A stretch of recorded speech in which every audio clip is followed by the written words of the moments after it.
Sa mga balitang bumabandila, ipinagmalaki ni Pangulong Arroyo sa kanyang farewell address kanina ang mga nagawa sa 9 na taong panunungkulan sa bansa.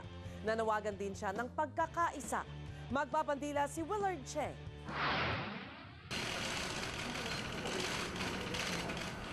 Ito ang unang live primetime broadcast ng Pangulo sa loob ng 5 taon.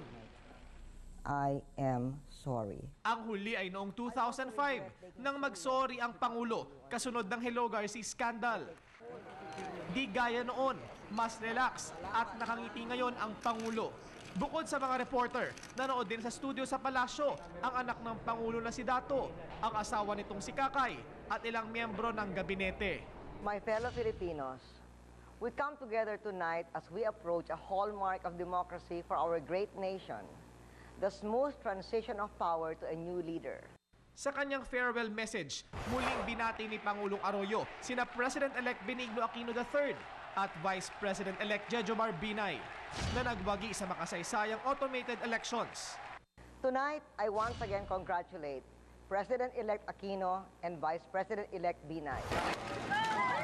Naging pagkakataon din ito para ibida ng Pangulo ang mga nagawa niya sa 9 na taong panunungkulan, gaya ng anyay paglago ng ekonomiya.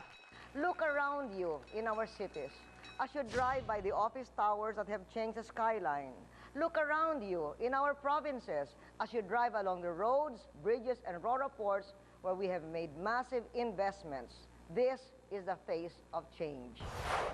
Ipinagtanggol din niya ang ilang ipinatupad na pulisiya, gaya ng pagtataas ng buwis. Kailangan daw ito para mabigyan ng serbisyo ang publiko. Pagpapatuloy lang daw ito ng nagawa ng mga dating lider.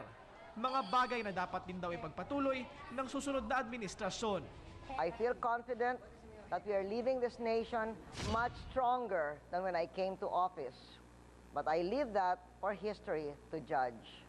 Tinawag man itong farewell address ng Pangulo, hindi naman niya nabanggit ang salitang goodbye o paalam. Mas magiging tahimik na raw ang kanyang papel bilang kongresista sa susunod na mga araw.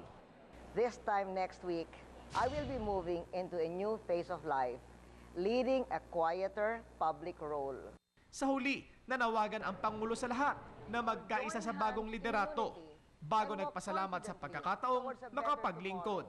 From the bottom of my heart, I thank you for giving me the honor and privilege of serving you. Malaking karangalan ang makapaglingkod sa sambayanan bilang Pangulo.